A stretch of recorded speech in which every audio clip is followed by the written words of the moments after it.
नमस्कार दोस्तों। अमृता जी के जीवन के बारे में ये दूसरा पड़ाव हम स्टार्ट कर रहे हैं, जिसमें मैंने रसीदी टिकट से अंश लिए हैं, क्योंकि रसीदी टिकट ये उनकी पहली आत्मकथा है। दूसरी थी अक्षरों के साए, ये वाली, जिसमें से भी मैं कुछ अंश आपको पढ़ के सुना चुकी हूँ। तो अमृता जी का लिखा हुआ मैं आपको सुना रही हूँ कि जब प्रेम लेखन के साथ सफ़ों पर बिखर गया। अमृता के बचपन और किशोर अवस्था की कुछ बातें मुझसे छूट गई थी, जो बताना ज़रूरी है, क्योंकि इन्हीं घटनाओं की वजह से अमृता की लेखनी मुखर हुई और अमृता हुई। अमृता के माता पिता पंचखंड भसौड़ के स्कूल में पढ़ाते थे। नंद और हाको नाम के 2 भाई बहन थे, जिनके माँ बाप नहीं थे। गेरुआ बाना पहनकर दोनों भाई बहन वहीं रहते थे।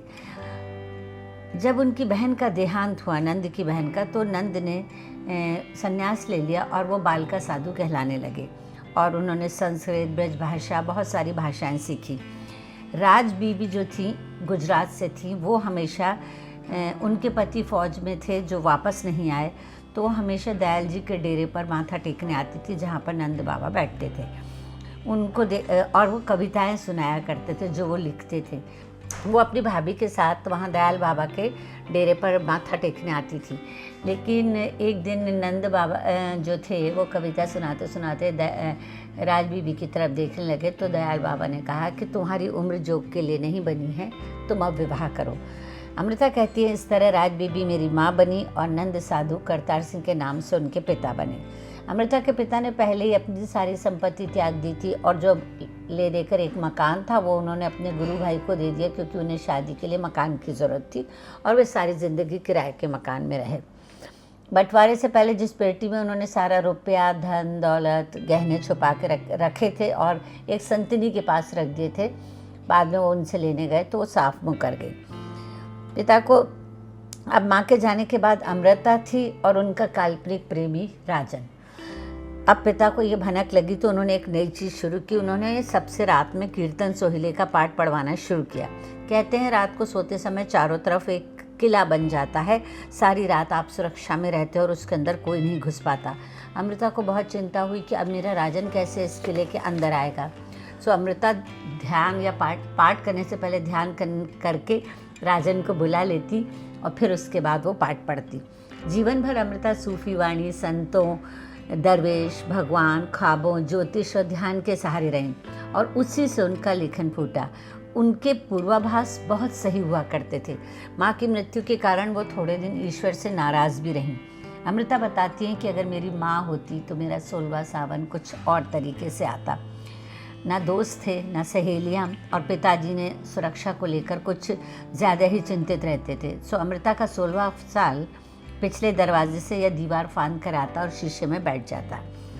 अब अमृता के पास कोई रोमांटिक चीज़ नहीं थी, तो पर वो जो धार्मिक किताबें थी उसमें इंद्र की अप्सराएं तो हुआ करती थी, प्रेम भी हुआ करता था। ध्यान आकर्षित उनका उस तरफ हुआ और उन्होंने कुछ मोहब्बत की नज़में लिखी। अब बीच के अंश का कहीं कोई वैसे ऐसा लिखित कागज़ नहीं है। उनके विवाह के बारे में बहुत नहीं लिखा गया, पर उनका एक बचपन में 4 साल की उम्र में उनकी सगाई हो गई थी, तो उन पिताजी ने उनका विवाह कर दिया। उससे उनके 2 बच्चे हुए। अमृता ने उनसे बाद में अलग होना चाहा तो उन्होंने तलाक नहीं दिया, लेकिन जब उन्हें कोई और मिल गई तो वे तलाक के लिए राज़ी हो गए और अमृता उनसे अलग होकर दिल्ली आ गई।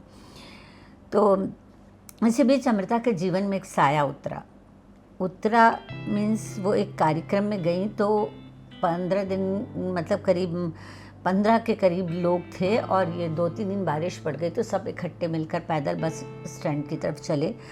अमृता कोई 5 मील तक उस साये के साथ चलती रही। उन्हें लगा वो साया उनके साथ पिछले जन्म से है। लाहौर पहुंचकर वे अलग हो गए, पर उन्हें खबर हो जाती कि किस समागम में वो आने वाला है, तो वो वहाँ पहुँच जाती। उनके कहने के अनुसार जब कभी वो आता, मेरी काली रातें भी सपनों के पैरों तले चांदनी बिछा देती। एक दिन वो उनकी दहलीज पर एक नज़्म लिख के लाया और कागज़ छोड़ गया। उस दिन से उन्हें लगा कि वो जो भी नज़्म लिखती हैं वो उसी के लिए है। थोड़े दिन बाद पता चला उसे शहर छोड़कर जाना। उसने अमृता से कुछ नज़्म और तस्वीर मांगी। फिर अखबार और किताब तो जैसे अमृता के लिए डाकिया हो गए। वो साहिर था, अमृता का साहिर। इस बीच शहर में अमृता के नए आशिक का नाम कवि मोहन सिंह के रूप में फैला। अमृता की खामोशी ने उसे और हवा दे दी। आखिर अमृता ने उनकी गलतफहमी दूर की। लाहौर रेडियो पर जहाँ पर अमृता काम करती थी वहाँ भी उन्हें पसंद करने वाले बहुत लोग थे।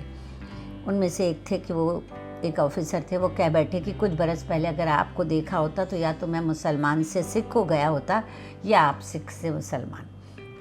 फिर अचानक बंटवारे के बहाव में बहती अमृता देहरादून आई और दिल्ली में नौकरी ढूंढी। अज अखां वारिस शाह नूं किते कबरां विचों बोल ते अज किताबे इश्क दा कोई अगला वर्का खोल। कुछ समय बाद यह कविता पाकिस्तान पहुंची। अहमद नदीम कासमी आप सब जानते हैं, तब उस समय जेल में थे और उन्होंने वहाँ से इस कविता को पढ़ा। लेकिन जब वो जेल से बाहर आए तो आश्चर्यचकित रह गए कि लोग इस कविता को जेब में रखते हैं और निकालते हैं, पढ़ते हैं और बहुत रोते हैं। अब देखिए, देशों का तो बंटवारा हुआ पर आप साहित्य और साहित्यकार का बंटवारा नहीं कर पाए।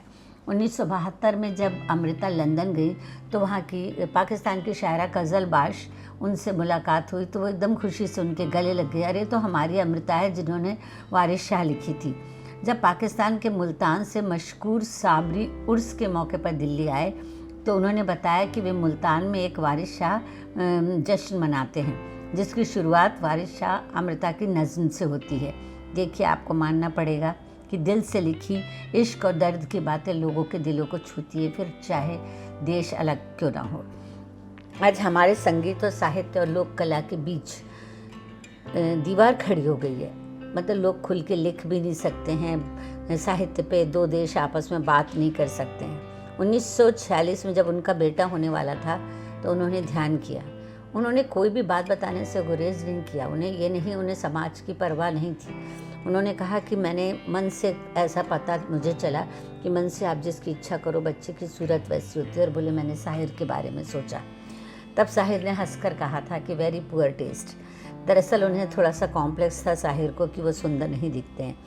1960 में अमृता बम्बई गई तो राजन सिंह बेदी ने उनसे पूछा कि नवराज साहिर का बेटा है। उन्होंने कहा ये कल्पना का सच है, हकीकत का सच नहीं। एक दिन नवराज उनके बेटे ने खुद पूछा कि ममा मैं एक बात बताओ कि क्या मैं साहिर अंकल का बेटा हूँ? तो अमृता ने कहा नहीं। तो उसने कहा नहीं, अगर तुम ये कह भी दोगी ना तो मुझे अच्छा लगेगा क्योंकि मुझे साहिर अंकल बहुत पसंद है। लाहौर में साहिर साहब जो है अमृता से मिलने आया करते थे तो सिगरेट पर सिगरेट पीते और जब वो चले जाते तो अमृता उनके छूटे हुए सिगरेटों को जलाकर पीती, फिर मानो जैसे उनके हाथ को छू रही हूँ, और यूँ उन्हें सिगरेट की आदत पड़ गई। इस बात का जिक्र उनके उपन्यास एक थी अनीता में भी है। तब तक साहिर को भी ये बात पता नहीं थी। अक्षरों की अजमत उनका पहला उपन्यास ज़रूर था पर यादें तो बहुत पुरानी थी। फिर एक एक याद की चुभी हुई सुई वो ऐसे निकालती और फिर उसके बाद से एक उपन्यास बनता। पिता की दयालुता का फ़ायदा उठाने वालों को देखकर अमृता ने आकाश से तारा टूटते देखा, वह विश्वास का तारा था। अमृता ऐसे लिखती हैं कि पाठक को लगता है ये तो मुझे सुना रही हैं और मैं आपको ऐसे सुना रही हूँ जैसे अमृता ने मुझे सुनाया हो। साहिर को फ़ोन लगाने के लिए जब वो एक दिन गई तो उन्होंने वहाँ पर ब्लिट्स रखा हुआ था, पेपर आता था जो, उसमें साहिर लिखा था कि साहिर को नई मोहब्बत मिल गई। एक क्षण के लिए उन्होंने मरने की सोची, फिर बाद में तब तक उनके इमरोज़ से दोस्ती हो गई थी। शुरुआती दोस्ती के बारे में अमृता से सुनते हैं, बाकी आखिरी दिनों के अमृता के इमरोज़ के सफ़र को उनकी दोस्त जो है उमा त्रिलोक जी से सुनेंगे। मैंने पहले भी बताया था कि अमृता के सारे उपन्यास उनके ख्वाबों से निकले हैं। अब अमृता लेखन के उस मुकाम पर थी जब वियतनाम के प्रेसिडेंट हो ची मिन दिल्ली आए और उन्होंने अमृता का माथा चूमकर उनसे कहा कि हम दोनों दुनिया के गलत मूल्यों से लड़ रहे हैं, मैं तलवार से और तुम कलम से। मतलब मैं आपको बताना चाहती हूँ कि अमृता के बहुत चाहने वाले थे, पूरे विश्व में लोग उन्हें पसंद करते थे और अमृता बहुत प्रसिद्ध थी। फिर तो Moscow, Samarkand, Tashkent, Uzbekistan, Stalinabad, Azerbaijan, Baku, जाने कहाँ कहाँ अमृता के अक्षर पहुँचे। एक पीठ जिस पर गर्म चादर पड़ी हुई थी, मेज पर रखी कैनवास पर पेंट कर रही थी। अमृता को ये ख्वाब बार बार आने लगा। अब अमृता को अपने उपन्यास आखिरी खत के लिए, जिसमें उन्होंने साहिर के बारे में लिखा था, कवर पेज बनाना था। तो सेठी साहब हैं उनके परिचित, उन्होंने कहा कि बम्बई से चित्रकार आया है जो उसकी कला में गज़ब की कारीगरी है। वो उपन्यास था आखिरी खत जो साहिर के नाम लिखा गया था। दोनों ने खामोशी से उसे देखा और देखते रहे। एक दिन इमरोज़, तब उनका नाम इंद्रजीत हुआ करता था, खुश खुश अमृता के पास आए, कहा गुरुदत्त जी ने फिल्मों में काम करवाने के लिए बुलवाया है। जाने क्यों अमृता को लगा कि बम्बई उनसे सब कुछ छीन लेती है। वो चला गया। 3 दिन बाद उसका फ़ोन आता है कि मैं यहाँ नहीं रह सकूँगा। अब इमरोज़ अमृता बिना शर्त, साथ ही अर्थ की तंगी के साथ अमृता ने समाज को जवाब दिया कि हमने आज ये दुनिया बेची और एक दीन खरीद के लाए।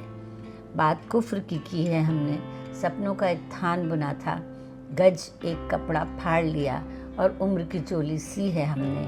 अंबर की एक पाक सुराही, बादल का जाम उठाकर खूंट चांदनी पी है हमने आज ये दुनिया बेची। हमें एक बल्गारिया में, हालांकि वो डायरी नहीं लिखती थी, पर हमें एक बल्गारिया में लिखी उनकी एक डायरी भी मिली। फिर Hungary, Romania, Frankfurt, Munich, Macedonia, Yugoslavia, काहिरा, सब जगह उनकी नज़्म थी, मोहब्बत थी। बीच में कुछ कविता को लेकर धार्मिक लोगों ने बुरा भी मान लिया था, जो बात ख़त्म हो गई। इस बीच समंदर में कितना पानी बह गया, दाएं से बाएं किताबों के पन्ने आ गए। अमृता रचती रही, उन्हें फुर्सत नहीं थी अपने पन्ने पढ़ने की। कहने को उनके पास बहुत कुछ था। उन्होंने उपन्यास में अक्षर यूँ डाले जैसे उन्हें ध्यान ही नहीं हो कि वो जैसे किसी बॉक्स में कोई सिक्के डालता है। तो उनके पास यूँ तो किताबों का बहुत भंडार है, आप देख ही रहे होंगे, पर ईश्वर ने बड़ी दरियादिली से उनकी झोली में अक्षर डाले। कुछ चुनिंदा, सबकी बात करूंगी तो महीनों निकल जाएंगे, कुछ चुनिंदा उपन्यास के बारे में जो शुरुआती दौर में लिखे गए मैं आपको बताना चाहूँगी। इन उपन्यास को मैंने 3 कालखंड में बांटना चाहती हूँ। शुरुआती दौर में पहली पुस्तक अक्षरों की अजमत निकली। ये वही पुस्तकें हैं जिनको पढ़ने के कारण पाठक वर्ग दीवाने हुए। मैं भी हुई। इसमें शाहिर तो था ही, इमरोज़ का आगमन हो रहा था। अमृता की चुनी कविताएं 1982, जिसका आवरण इमरोज़ ने बनाया, ये किताब उन्हीं को समर्पित थी। तेरा मिलना ऐसे होता है जैसे हथेली पर कोई एक वक्त की रोज़ी रखता है। 49 दिन 1987 एक उपन्यास था। उनकी भाषा इतनी सहज थी कि पाठक उसे अपनी ही कहानी समझ बैठता था। डॉक्टर देव 1988 अमृता का बेहद प्रसिद्ध उपन्यास था। हर कोई दावा करता था कि वही डॉक्टर देव है। इमरोज़ भी उसी को पढ़कर स्कूल में दीवाने हुए थे और अपने आप को डॉक्टर देव समझने लगे थे। रसीदी टिकट मैंने आपको बता ही दिया है, अमृता की आत्मकथा है। मुझे लगता है 1988 सबसे पहले आपको इसी उपन्यास को पढ़ना चाहिए।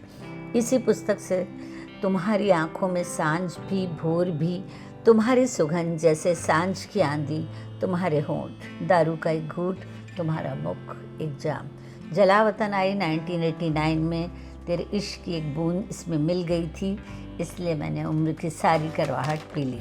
नीना 1989 में आई। इस उपन्यास ने मुझ पर जादू सा कर दिया था, मुझे आज भी याद है, और मैंने नीना को सांसों में अपने जीवन में उतार लिया था। फिर आया उपन्यास 2 खिड़कियाँ 1988 में।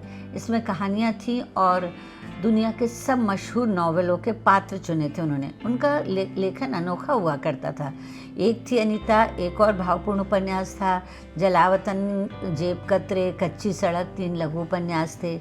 उठती जवानी की रगों में जाने क्या क्या सुलगने लगता है, और जाने खुदा एक तकदीर जहन में किस तरह खेलने लगती है। इसी तरह का अनुमान उतर आया है इन 3 उपन्यासों में। प्रतिनिधि कविताएं 1983-90 इमरोज़ को समर्पित है। ये नज़्में हैं सच तू, सपना भी तू, गैर तू, अपना भी तू, वाह सजन वाह सजन। नागमणि का मेरा ऊपर का पेज फटा है, पर मैंने इस उपन्यास को कई बार पढ़ा है। 30 बरसों में एक मुट्ठी अक्षर, जो यह सच है के नाम से छपा था। कच्चे रेशम सी लड़की 1983, जिसमें छोटी छोटी कहानियाँ। वो कहती हैं मेरी कहानियों में जो भी किरदार हैं वह सभी किरदार ज़िंदगी से उठाए गए हैं, लेकिन वह लोग जो यथार्थ का फासला तय करना जानते हैं। 13वां सूरज 1995 में 3रा संस्करण निकला था। अक्षरों के साए मैं आपको बता ही चुकी हूँ 1999 में निकली, जिसका जिक्र पहले भी हुआ है। यूँ तो पिंजर, कोरे कागज़, 49 दिन, दिल्ली की गलियाँ। तो ये थे चंद उपन्यास जो सभी लोगों ने पढ़े होंगे। अभी रसीदी की टिकट से उनके आत्मकथा के कुछ अंश बाकी हैं। फिर हम उनका आध्यात्मिक चिंतन भी पढ़ेंगे। फिर इमरोज़ की नज़र से अमृता को देखेंगे भी और पढ़ेंगे भी। अंत में उमा त्रिलोक जी से अमृता के जीवन के अंतिम दिनों के बारे में जानेंगे। तब तक के लिए अन्नदाता मेरी ज़बान और इनकार ये कैसे हो सकता है, मेरी ज़बान और इनकार ये कैसे हो सकता है, हाँ प्यार यह तेरे मतलब की शय नहीं।